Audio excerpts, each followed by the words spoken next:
विशेष आज एक बहुत छोटे से विषय पर चर्चा करेंगे। है छोटा सा विषय लेकिन बहुत महत्व का है। हमारे स्वयं के परिवर्तन का आधार क्या है और भविष्य के पद का आधार क्या है। क्योंकि आजकल सबको लगता है कि मुझे अपना क्या करना है, परिवर्तन करना है। लेकिन हमारा परिवर्तन कब होगा? परिवर्तन का आधार है स्वराज्य अधिकारी स्थिति। अगर हम अपने आप को परिवर्तन करना चाहते हैं या भविष्य का उच्च पद प्राप्त करना चाहते हैं तो हमें स्वराज्य अधिकारी बनने की आवश्यकता है। स्वराज्य अधिकारी अर्थात इंद्रियों पर जीत प्राप्त करना। क्योंकि हमारे जीवन की सभी समस्याओं का जड़ क्या है? इंद्रियों की अधीनता। और हमारा इसके तरफ ध्यान नहीं है। हम जब समस्या आते हैं तो दोषी किसको मनाते हैं?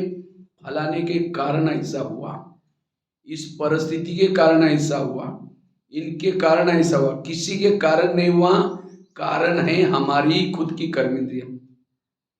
इसीलिए बाबा कहते बच्चे सो परिवर्तन करो। तो सो परिवर्तन मतलब क्या? ब्याज पहन लिया, सफेद ड्रेस पहन लिया, परिवर्तन हो गया। रोज अमृतवेला उठे, यहां करके मुरली सुनी, परिवर्तन हो गया। सो परिवर्तन करना अर्थात अपनी हर इंद्रियों को श्रीमत के आधार से चलाना, ये है सो परिवर्तन। और जब आपकी इंद्रिया ज्ञान में चलेगी, जिसको ही बाबा के दूसरे शब्द में बाबा कहते हैं बच्चे चैरिटी बिगेट्स एट होम। आप अपने घर को सुधारो। घर मतलब लौकिक नहीं, कौन सा घर? ये शरीर भी घर। इसके जो अंदर जो भी रहते हैं वो सबको ज्ञान में चलाओ। तो चलते सभी ज्ञान में। हमारे घर के ज्ञान में चल रहे सभी। आंखें ज्ञान में चलती हैं। अगर आंखें ज्ञान में चलती तो योग में बैठते समय बंद क्यों हो जाती? उस समय बाबा को देखती रहती। कान ज्ञान में चलता तो कोई परचिंतन की बातें सुनाता तो और क्या हुआ करके क्यों सुनता? मुख ज्ञान में चलता तो किसी का अपमान क्यों करता? मन ज्ञान में चलता तो इधर उधर भटकने के बजाय कहां जाता? परमधाम में जाता। और जब हर इंद्रिय अपनी ड्यूटी एक्यूरेट करेंगी तब आपके जीवन में परिवर्तन दिखाई पड़ेगा। यह है परिवर्तन का मूल मंत्र। अगर ज्ञान में चल रहे हैं लेकिन अगर इंद्रिया ज्ञान में चल नहीं रहे, ऐसे एक तो क्या 5-6 संगम युग भी बीते, आपके संस्कार व्यवहार बदलेगा ही नहीं है। इसलिए परिवर्तन का आधार है स्वराज्य अधिकारी स्थिति। नहीं तो कहते हैं ना, अंधा पीस रहा है और कुत्ता बैठ करके खा रहा है। हम तो यहाँ आ रहे हैं, योग लगा रहे हैं, अमृतवेला उठ रहे हैं, लेकिन सारा दिन आंखें गलत देख लेती है, मुख गलत बोल देता है, कान गलत सुन लेता है। जो कमाया सब खत्म, जमा कुछ भी नहीं। इसलिए सारा दिन हमारी इंद्रियों पर निगरानी चाहिए। ये काम क्रोध कहीं और से नहीं आते ही इंद्रियों के द्वारा। इसीलिए ब्रह्मा बाबा ने जो पुरुषार्थ किया, क्या किया? बाबा ने रोज अपने इंद्रियों का दरबार लगाया। हम लगाते हैं? अंधेरी नगरी चौपट राजा, टकेसरबाजी टकेसर खाजा। इस नगरी का राजा सोए, उसके अंदर जोचे हो रहे। आजकल के मम्मी पापा इतनी बिजी होते हैं, बच्चा कहाँ जा रहा है, किसके संग में जा रहा है, क्या देखता है, उसको देखने का पूछने का टाइम ही नहीं है। और जब बच्चा गलत काम करता है उनकी आंखें खुल जाती है। बच्चे ने ऐसा गलत काम क्यों किया? क्योंकि पूछा ही नहीं वो कहाँ जाता है, क्या करता है। इसी तरह आज हम इतने अपने आप को बिजी किया है, हमारी आंखें क्या देखते हैं, कान क्या सुनता है, मुंह क्या बोलता है, मन क्या सोचता है, उसको देखने का पूछने का हमको टाइम ही नहीं है। और जब कभी गलत काम हो जाता है तब हमारी आंखें खुलती है, ऐसा कैसे हो गया। इसीलिए बाबा कहते बच्चे स्वराज्य अधिकारी बनो, इससे आपके अंदर परिवर्तन आएगा। स्वराज्य अधिकारी, सो विश्व राज्य अधिकारी। राजा बनने के लिए कहीं दौड़ने की जरूरत नहीं है। ऐसे बाबा ने कोई मुरली में नहीं कहा जो मधुवन में रहने वाले वो राजा बनने वाले हैं, जिन्होंने मम्मा बाबा को देखा है वो राजा बनने वाले हैं, जो बहुत साल से ज्ञान में चलते वो राजा बनने वाले हैं, जो समर्पित होंगे वही राजा बनेंगे। कहा है कोई मुरली में, चाहे मधुवन वाला हो, चाहे समर्पित हो, चाहे जोन इंचार्ज हो, बाबा देखेगा इसने अपने स्वयं पर राज्य कितना किया है। क्योंकि जिसका इंद्रियों पर शासन है उसका व्यवहार अच्छा लगता है, उसके इर्द गिर्द में गुण और शक्तियां रहती है। आज कईयों की कंप्लेन है, मुझे सहन ही नहीं होता। सहन करने का पुरुषार्थ नहीं, पुरुषार्थ है स्वराज्य अधिकारी स्थिति का। इसलिए भविष्य के राजा एक आधार है इंद्रियों पर शासन। जैसे पानी के ऊपर से नौका जाएगी, पार कराएगी। पानी के अंदर अगर नौका के अंदर पानी आएगा तो डुबा देगी। जो इंद्रियों को चलाता है वो पार हो जाता है, जिनको इंद्रिया चलाता है वो डूब जाता है। तो सारा दिन चेक करना कि मेरी कर्मेंद्रिया मुझे धोखा तो नहीं देती। जैसे प्रधानमंत्री दिल्ली में शांति में कब रहेंगे? जब उसके पार्टी के सारे लोग अपनी ड्यूटी एक्यूरेट करते। अगर एक ने गलत काम किया उनकी आंखें खुल जाएगी, उनकी नींद फूट जाएगी। इसी तरह आत्मा भ्रुकुटी में शांति में कब रहेगी? जब हमारी हर इंद्रियां अपनी ड्यूटी एक्यूरेट करेंगे। आंखों ने गलत देख लिया, आत्मा की नींद फिट गई। कान ने गलत सुन लिया, आत्मा की नींद फिट गई। इसलिए स्वराज्य अधिकारी स्थिति। समझो प्रधानमंत्री मंत्री को किसी ने गाली देने वाला पत्र लिखा, वो पत्र कहाँ जाता है? कहाँ जाएगा? उसके पीए के पास जाता है। पीए पढ़ेगा, कहेगा फालतू आदमी कौन लिखा है, इतना अच्छा काम कर रहे हैं। मना उसका पीए हितैषी है उसका। इसी तरह हमें कोई गाली देता है, हमारा पीए कौन है? कान। कान के पास वो गाली आती है, कान फटाफट आत्मा तक पहुंचा था, हमको गाली दी। मुख डिस्टर्ब हो गया, मन डिस्टर्ब हो गया, बुद्धि डिस्टर्ब, सारे डिस्टर्ब हो गया। और सवेरे के जो 4 पेज की मुरली सुनी थी उसको कान नहीं सुना था। आज बाबा ने ऐसा बोला, ये बोला, वो नहीं, वो निकाल लेता है। मना मेरा कान हितैषी नहीं है। अगर आपकी इंद्रिया आपके हितैषी नहीं तो आप राज्य अधिकारी नहीं बन सकते, भविष्य के राजा नहीं बन सकते। इस युद्ध के मैदान में विजय प्राप्त करना है, इंद्रियों का भी सहयोग चाहिए। अकेला आत्मा ज्ञान में चलने से विजयी नहीं बनेंगे। कृष्ण जब रथ में बैठता है तो पहले घोड़ों को प्यार करता है, थपथपाता है। क्यों? अगर घोड़े जाकर के दुर्योधन के सामने गिर जाएंगे, क्या हो जाएगी? पराजय हो जाएगी। इसी तरह हमें भी शरीर रूपी रथ में आने के बाद हमें क्या करना? अपने घोड़ों से प्यार करना है। हमारे घोड़े कौन से? कान। इसे प्यार करो। जब परम धाम से अमृत वाला करके नीचे आए, नहाते धोते हैं, उस समय क्या करो? कान से प्यार करो। हे कान, तुम आज कोई ऐसी चीज ना सुनना जिसे मेरा सिर झुक जाए। हे आंखें, तुम कोई ऐसी चीजें न देखना जो मेरे पराजय हो जाए। आज कई माताएं कहते मेरे बच्चे मेरे को पूछते ही नहीं, मेरे को कोई रिगार्ड देता ही नहीं। जिसकी इंद्रिया आत्मा को रिगार्ड नहीं देती उसको रिगार्ड कोई नहीं देगा। पहले आपकी हर इंद्रियों के अंदर आपके लिए रिगार्ड चाहिए, रिस्पेक्ट चाहिए। और ये क्यों नहीं है? क्योंकि हम कभी उनको पूछते नहीं, इसलिए इंद्रियों पर शासन चाहिए। जैसे भारत में अंग्रेज घुसे थे, क्यों घुसे थे? क्यों घुसे थे? भारत में नवाबों का शासन था। बंगाल का नवाब, बिहार का नवाब, सूरत का नवाब। अंग्रेज आए, नवाब के साथ दोस्ती की और दिल्ली के ऊपर क्या किया? अटैक किया। और भारत क्या हो गया? गुलाम हो गया।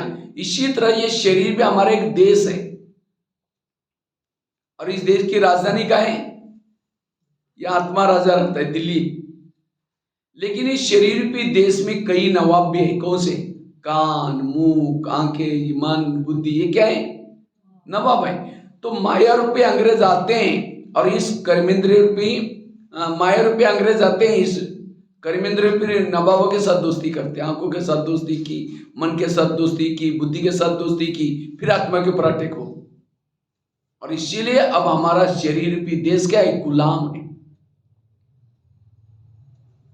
और जब तक इस गुलामी से स्वतंत्र नहीं बनेंगे, कोई भी जन्म में राजा नहीं बन सकेंगे। हमारा और कोई पुरुषार्थ नहीं, इस शरीर रूपी देश में जो विकार रूपी अंग्रेज घुसे उनको भगाना। तो भारत में अंग्रेज घुसे थे, उनको कैसे भगाया? वही नीति हमें भी यहां अपनाने। कैसे भगाया था? हिस्ट्री पढ़ी है ना सब। कैसे भगाया था? जगह जगह पर सभा लगाई। एक पंजाब में जालियनवाला बाग, अखबार निकाली। मुझे लगता है अखबार तब से चालू हुए भारत में, पहले अखबार नहीं चलते थे, ताकि कहां क्या हो रहा है जनता को पता चले, इसीलिए अखबार चालू किया। गणपति उत्सव भी तब से चालू हुआ था। दांडी यात्रा, नमक का सत्याग्रह, वंदे मातरम के नारा भी बनाया था। अंग्रेज लोग वंदे मातरम बोलने नहीं देते थे, क्योंकि उनके हिंदी तो आती नहीं थी। उनको लगता कि हमको क्या बोल रहे हैं, वंदे मातरम मतलब बांधो और मारो। और सभी ने जब ये नारा लगाया, जनता जागृत हो गई, और तब जाकर के अंग्रेज लोग क्या हो गए? चले गए। तो इसी तरह हमारे भी शरीर रूपी देश में विकार रूपी अंग्रेज घुसे, तो हमें अपने जनता को जागृत करने की जरूरत है। जनता कौन सी है? ये कर्मेंद्रियां। और जब हर कर्मेंद्रिय के अंदर विकारों के लिए नफरत आएगी, तब माया चली जाएगी। अब होता क्या है? आत्मा नहीं चाहता कि विकारों के वश हो जाए, लेकिन कान कहता और क्या हुआ, इधर से आ जाओ। अगर इंद्रियों के अंदर विकारों के लिए आकर्षण है, आप माया जीत नहीं बन सकते। और संगम युग में अगर माया जीत ही नहीं बने, अधीन वाला कभी अधिकारी नहीं बन सकता। इसलिए अगर मुझे भविष्य का उच्च पद प्राप्त करना है, अपने ऊपर शासन करो। ये दुनिया पर शासन वही कर सकता है जिसने इस दुनिया पर शासन किया है। ये दुनिया में 3 लोग हैं, शरीर में भी तीन लोग हैं, आत्म लोग। दुनिया 5 तत्वों की बनी है, शरीर भी 5 तत्वों का बना हुआ है। दुनिया में 950 करोड़ लोग रहते हैं, शरीर में भी कितने लोग रहते हैं? 950 करोड़ जीवाणु है शरीर में बने हुए, सेल्स। दुनिया में 70% पानी है, शरीर में भी 70% पानी है। इस दुनिया का ये सैंपल दुनिया है, और जिसने इस दुनिया पर शासन किया वो दुनिया पर शासन। इसीलिए बाबा कहते हैं स्वराज्य अधिकारी बनो।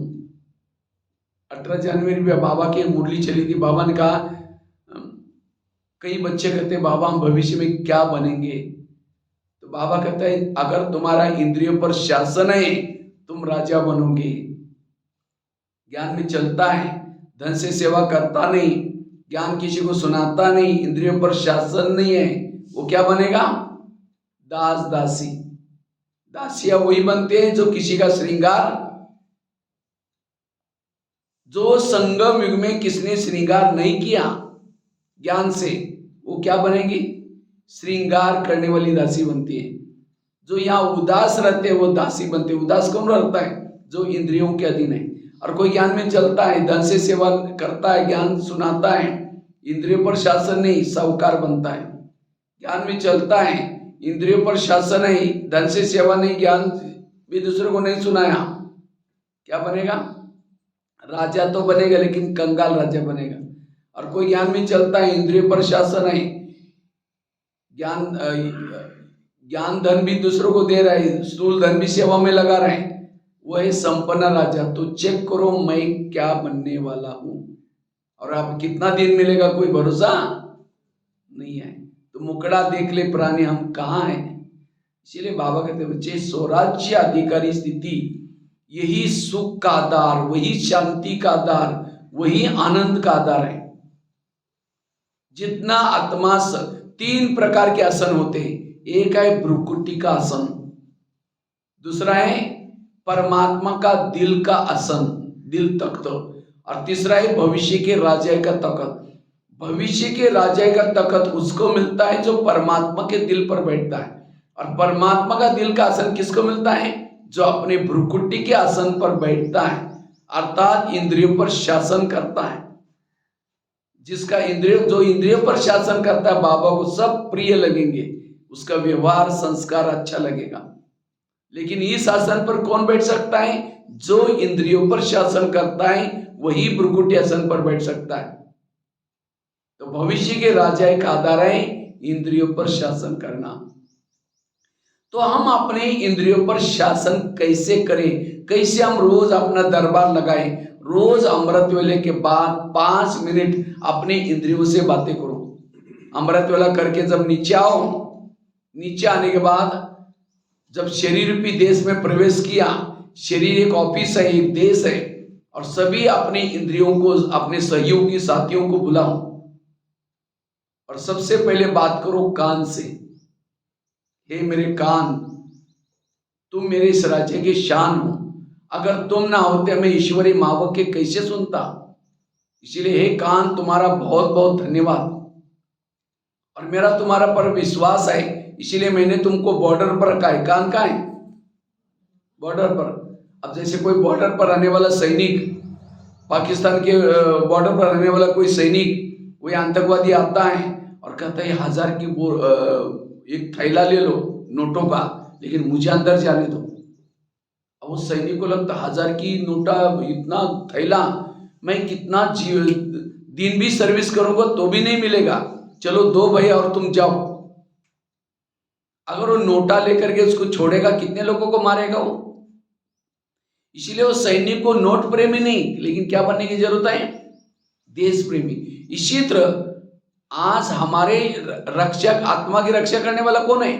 कान, आंखें, मुंह, ये कौन है? आत्मा की रक्षा करने वाले। लेकिन यही रक्षक भक्षक बने। इन्होंने आत्मा को क्या किया? जैसे पहले जमाने में राजा एक किले में रहते थे, किले के कई दरवाजे रहते थे, और दरवाजे में चौकन्ना रहते थे, सिक्योरिटी गार्ड। कोई भी आता तो पूछताछ होती थी, कहाँ जा रहे हैं, किसे ले जा रहे हैं। इसी तरह इस शरीर में हमारा किला है, और इस किले की रक्षा करने वाले ये सिक्योरिटी गार्ड है। लेकिन आज इसके द्वारा ही माया आ रही, और इसीलिए प्रॉब्लम्स आ रहे हैं। इसीलिए इनको जागृत करना, इनसे बातें करना, इनको चौकन्ना करना, और तब जाकर के माया जीत बन सकते हैं। तो कान से बात करो। हे कान, तुम मेरे इस राज्य के शान हो, मैंने तुमको बॉर्डर पर रखा है, लेकिन आजकल तुम मुझे धोखा दे रहे। मुझे तो पता नहीं था। मैं आज सवेरे अमृतवेला मेरे परम हितैषी दोस्त शिव बाबा के पास गया था, तो शिव बाबा ने तुम्हारे लिए कुछ इशारे दिए हैं। तुम मेरे राज्य में रहते हो, मेरा खाते हो, और मुझे धोखा देते हो। इसीलिए हे कान, आज तक जो हुआ कोई बात नहीं, लेकिन आज से तुम्हें कोई भी प्रकार की व्यर्थ बातें नहीं सुनना। अगर सुनेगा मैं तुमको सजा दूंगा। और ये भी नहीं समझना मुझे कुछ पता नहीं चलता, क्योंकि आजकल शरीर रूपी किले के चारों तरफ से मैंने सीसी कैमरे का प्रबंध किया है। आजकल जमाना है ना, सीसी कैमरे लगाते हैं। इसी तरह मेरा तीसरा नेत्र सदा खुला हुआ है। अगर तुमने कुछ व्यर्थ सुना तो मैं तुमको सजा दूंगा, शिक्षा दूंगा। रात को सोने से पहले, रात को 10 बजे दरबार लगाऊंगा। आगे चलो मुख के पास। हे मुख, तुम भी मेरे इस राज्य की शान हो, अगर तुम ना होते मैं ईश्वरी मावों के दूसरों को कैसे सुनाता। लेकिन कभी कभी तुम किसी का अपमान करते हो, किसी की निंदा करते हो। क्या मैंने तुमको इसीलिए रखा? अगर तुम किसी का अपमान करोगे मैं तुमको सजा दूंगा। आगे चलो आंखों के पास। हे आंखें, मुझे 84 जन्म में बहुत सारे आंखें मिली, लेकिन तुम्हारे जैसे भाग्यशाली आंखें कोई नहीं मिली। तुम्हारे द्वारा मैंने सत्यम शिवम सुंदरम को देखा है, तो क्या प्रभु को देखने के बाद तुम्हारा पेट नहीं भरा? तुम इस संसार की व्यर्थ बातें क्यों देखते हो? अगर देखेगा मैं तुमको सजा दूंगा। आगे चलो पांव के पास। हे पांव, तुम भी मेरे इस राज्य की शान हो, अगर तुम ना होते मैं सेवा करने के लिए कैसे जाता। भले सेवा मुकने की आदि दुआ किसको मिलती है? पांव को। हाथ में कर्मना सेवा की आदि दुआ किसको मिलती है? पांव को। क्यों? पांव घुटने के ऊपर पूरा शरीर को लेके आता है। इसीलिए कोई भी व्यक्ति जब घर में आता है उसके चरण छूते। क्यों? इस चरण ने आत्मा को लाया। लेकिन कभी कभी है चरण तुम किसी का परचिंतन करने के लिए भी लेके जाते हो। परचिंतन किया मुख ने, आधा पाप किसके ऊपर चढ़ा? पाँव। अगर पाँव कहता है नहीं नहीं मैं राजा का खाता हूँ, राजा के घर में रहता हूँ और राजा के लिए मैं धोखा नहीं दे सकता हूँ, हे मुख तुमको जाना है तो भले तुम जा, कल परसों आना, मैं नहीं जा सकता हूँ। तो मुख कहेगा ठीक है तुम नहीं आएगा मैं जा रहा हूँ। अगर पाँव जाएंगे नहीं, मुख कैसे जाएगा? माना सभी इंद्रिया आत्मा को डुबाने में लगे हैं, मारने में लगे हैं। और सबसे ज्यादा भ्रष्टाचार इसी में हो रहा है हमारे में। इसीलिए हर इंद्रिय अपनी अपनी ड्यूटी एक्यूरेट करे। इसको कहते हैं ईमानदारी, इसको कहते हैं वफादारी। आगे चलो, मन के साथ बात करो। हे मेरे मन, तुम्हें मेरे इस राजा की शान हो, अगर तुम ना होते मैं ईश्वर ज्ञान का चिंतन कैसा करता। लेकिन कभी कभी तुम व्यर्थों का भी चिंतन करते हो, अगर करेगा मैं तुमको सजा दूंगा। आगे चलो, बुद्धि के पास है बुद्धि। मैंने सभी इंद्रियों में से चुन करके तुमको मंत्री बनाया। बुद्धि कौन है? मंत्री। और कौन सा मंत्री? केंद्रीय मंत्री है, गृह मंत्री है। क्योंकि सारा कारोबार किसके पास है? बुद्धि के पास। समझो मन में विचार आया मुझे फिल्म देखने के लिए जाना है, तो मन की फाइल किसके पास जाती है? बुद्धि के पास। फिर बुद्धि का हाँ ठीक है जाओ। अब जाओ बोलते ही क्या हो गया? आंखें चली गई, कान चला गया, मुख चला गया। तो आज तक मेरे जीवन में जो पाप हुआ है उसका जिम्मेवार कौन जिम्मेवार है? बुद्धि। तो बुद्धि से कभी एकांत में बात करो, ये बुद्धि मैंने सारी इंद्रियों में से चुन करके तुमको मंत्री बनाया और मुझे लगा तुम मेरा हितैषी अच्छा काम करेगा, लेकिन तुमने तो मेरा पूरा ऐसे निर्णय लिया, मेरा पूरा राजकुमार गवाया और मुझे रावण के जेल में डाल दिया। यही मेरे विश्वास का फायदा लिया। इसलिए हे बुद्धि, आज से तुम्हें जो भी निर्णय लेना है श्रीमत के आधार से लेना है। अगर तुम गलत निर्णय लेगा मैं तुमको सजा दूंगा। ये है पुरुषार्थ। इससे भविष्य का राजा ही मिलने वाली है। ये नहीं कि कितने हमारे सेंटर्स है, कितना साल से, इसका कोई ताल्लुक नहीं है। ये सब स्थिति बनाने के लिए, अगर ये सब कुछ करते तो भी स्थिति नहीं है। इसलिए बाबा कहते स्वराज्य अधिकारी। और ये बाबा ने पुरुषार्थ किया। हमें कोई नया पुरुषार्थ नहीं करना है। आजकल फेसबुक में, व्हाट्सएप में ऐसी बातें आ रही, जो मूल जो बातें हैं, जो चीजें हम विकार पर जीत प्राप्त करना, वो बातें दबती जा रही और उन बातों में हम करते जा रहे हैं। इसलिए बाबा कहते हैं और इसीलिए हम सफलता जो प्राप्त करना चाहिए संस्कारों के पर परिवर्तन करने का, सो वो परिवर्तन नहीं कर पा रहे। इसीलिए रोज अपना इंद्रियों का क्या लगा दो? दरबार लगा दो। ये हो गया सवेरे का दरबार। फिर रात को सोने के पहले फिर दरबार लगा दो। कितना बजे? 10 बजे। और सबसे पहले बात करो कान से। हे मेरे कान, आज सारा दिन का तुम्हारा चार्ट कैसा रहा? तुम्हारा बहुत बहुत धन्यवाद। सवेरे 7 बजे तुम्हारे द्वारा मैंने मुरली सुनी थी, लेकिन 12-1 बजे कोई माता जी आई थी, किसी के परचिंतन की बातें सुना रही थी और तुमने बड़ा नजदीक जाकर के सुना था और क्या हुआ करके। मैंने उस सीसी कैमरे के अंदर देखा हुआ है, मेरा तीसरा नेत्र खुला है। तो हे बुद्ध, हे कान, तुमको मैंने सवेरे सुनने के लिए मना किया था तो भी तुमने सुना, इसीलिए तुम्हारे लिए सजा। कौन सी सजा? मतलब कान को काट करके फेंकने की सजा नहीं। तो कौन सी सजा? दो दोबारा मुरली सुनाओ, दोबारा कान। क्योंकि जिस कान में ज्ञान भरपूर है वो परचिंतन सुनेगा ही। अगर परचिंतन सुनता है तो ज्ञान की कमी। आगे चलो, मुख के साथ बात करो। हे मुख, तुम्हारा चार्ट कैसा रहा? समझो कान ने दरवाजा खोला, दुश्मन को अंदर कर दिया, तो कम से कम तुमने अपनी ड्यूटी ठीक करनी चाहिए। क्योंकि मैं 4-5 दरवाजे के अंदर बैठा हूं, तुमने भी खोल दिया। हाँ वो माता ऐसी करते हो, बहन ऐसी रे, तुमने भी अंदर कर दिया, इसलिए तुम्हारे लिए सजा। कौन सी? कल का दिन तुम्हारा कारोबार बंद रहेगा। मौन है मुख की सजा। ये है राजा बनने का पुरुषार्थ। एक एक इंद्रियों से बात करना, शिक्षा देना और सावधान करना।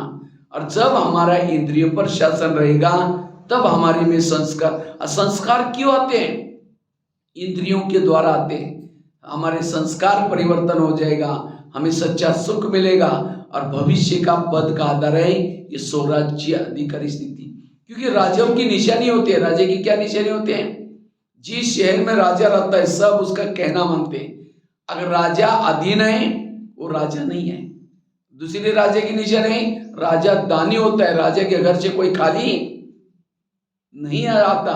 तो दान हम इतना करते हैं, ज्ञान का दान, शक्तियों का दान, मनसा से, वाचा से जो दान करता वो राजा। तीसरी राजा की निशानी क्या है? राजा शिकार करता है। तो आप लोग करते हैं शिकार? शिकार मतलब कोई वो शेर की नहीं, अज्ञानी आत्मा को ज्ञानी बनाना, यह है शिकार। बाबा की कितनी शाकरीन खिलाते रहो, मन बना बहु, कितना बाबा कहते बच्चे इस सेवा के लिए बाबा कितना प्रेरणा करते हैं। लेकिन हम इसलिए शिकार करता वो राजा है। और ऐसे नहीं कि चूहा बिल्ली की शिकार के, यहाँ चूहा बिल्ली नहीं, शेर की शिकार करने वाला राजा है। अर्थात ये कोई 2-4 दिन के बाद मरने वाले बुढ़िया को ज्ञान सुनाए वो चूहा बिल्ली हो गया। इसलिए क्वालिटी वाले आत्माओं की सेवा करना। और साथ में राजा की निशानी, फलों का राजा किसको बोलते हैं? आम को। वैसे तो नारियल को बोलना चाहिए फलों का राजा, लेकिन नारियल को नहीं बोला, आम को बोला। वैसे तो उद्घाटन करते हैं तो किसको तोड़ते हैं? नारियल को। भगवान को प्रसन्न करना है तो किसको तोड़ते हैं? लेकिन नारियल को राजा नहीं बोला। राजा किसको बोला है? क्यों? मीठा तो चीकू वगैरह इससे भी ज्यादा मीठा है। वास्तव में आम के साथ सबका प्यार है। जब आम का सीजन आता है मुंह में लेके चूसते रहेंगे, डालते रहेंगे, मुंह में निकालते रहेंगे, प्यार कर रहे हैं। अब नारियल को, सूखा नारियल लेकर चूसो, 32 आता है वो भी टूटेगा, मिलेगा कुछ भी नहीं। अर्थात राजा बनने के लिए सबके प्यारे बनो। अगर आप सामने से आ रहे हैं, आपको देख करके कोई रास्ता काट रहे हैं, आप राजा नहीं बनेंगे। और क्यों हमारे से कोई प्यार नहीं करता? क्योंकि हमारा इंद्रियों पर शासन नहीं है। हम किसी को ऐसे पटक से कुछ बोल देते हैं तो सामने वाले हमारे से कोई भी। इसलिए बाबा कहते हैं संतुष्टता का सर्टिफिकेट लो। और कब संतुष्ट कर सकेंगे? जब इंद्रियों पर शासन है। और फलों का राजा आम को क्यों बोला? क्योंकि आम ऊपर से नरम है और अंदर से सख्त है। और नारियल कैसा होता है? ऊपर से सख्त है और अंदर से नरम है। जो ऊपर से कड़क है, मैं जैसे कहता ऐसा करो, ये करो, वो करो, खुद कुछ नहीं करेंगे, दूसरों को ऑर्डर करेंगे, वो राजा नहीं है। तो राजा बनने के लिए आम बनो। और फलों का राजा आम को क्यों बोला? जब कोई धूप में थक जाता है, परेशान हो जाता है, कहां सोता है? आम के पेड़ के नीचे जाकर सोएगा। अगर कोई नारियल के नीचे जाकर सोएगा तो छाया तो छोड़ो, और नारियल टूट करके सिर भी तोड़ देगा। इसी तरह दुनिया से कोई तंग होकर के, परेशान होकर के आपके संपर्क में आता है, अगर यहाँ की कोई उल्टी सुल्टी बात सुना करके दिमाग करके भेज दिया, वो राजा नहीं बन सकता। राजा बनने के लिए दूसरे का दुख हरो, सबको सुख दो। और फलों का राजा आम को ही क्यों बोला? आम फल लगता है तो झुकता है, नारियल और ऊपर जाता है। इसीलिए भगवान को प्रसन्न करने के लिए क्या बोलते हैं? नारियल को तोड़ो। नारियल माना अपने अंदर जो रियल नहीं उसको तोड़ो, छोड़ो। नारियल को केवल रखते नहीं है, उसको तोड़ेंगे, उसका पानी रखेंगे, फिर कहेंगे भगवान प्रसन्न हो गया। इसी तरह यह आत्मा, नारियल आत्मा का प्रतीक है। नारियल का कलर कैसा है? केसरी। आत्मा का कलर भी केसरी। नारियल को 3 होल होते हैं ना, 3 होल, मन, बुद्धि और संस्कार का प्रतीक है। नारियल के अंदर भी बहुत मटेरियल होता है। कहते हैं नारियल का पानी पियो, कई बीमारी ठीक होती। कोरोना काल में तो एक नारियल की 400-300 कीमत हुई थी, पेशेंट बहुत हो गए थे। तो नारियल भी वैल्यूबल है, कम नहीं है। लेकिन ऊपर कवच लगा हुआ है। नारियल का पानी पीने के लिए, खोबरा खाने के लिए कवच को तोड़ना पड़ता है। इसी तरह आत्मा के अंदर ओरिजिनल शांत स्वरूप, आनंद स्वरूप, शक्ति स्वरूप संस्कार है, लेकिन ऊपर विकारों का कवच लगा हुआ है। और उस कवच को हमें क्या करना है? तोड़ना है। ज्ञान और योग की छने और हथौड़ी से। केवल हम बाबा के बने, लेकिन नारियल जब तोड़ते हैं, एक धक से टूटने के बाद क्या कहेंगे? मूर्त बड़ा शुभ है। अब 3-4 भाई मारा तो भी टूटा नहीं, तो लगेगा कोई गड़बड़ है, मूर्त शुभ नहीं है। इसी तरह ज्ञान में लंबा समय तक चल रहे, ओरिजिनल संस्कार बाहर नहीं आए, इसका मतलब आपका पद ऊंचा नहीं है, भले ज्ञान योग में चल रहे हैं लेकिन दास दासी की बनेंगे सतयुग में। इसलिए एक धक से नारियल को तोड़ो।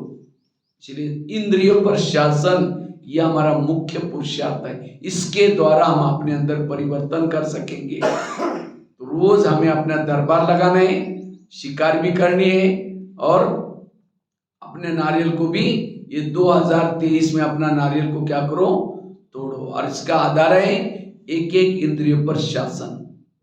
ठीक है, ओम शांति।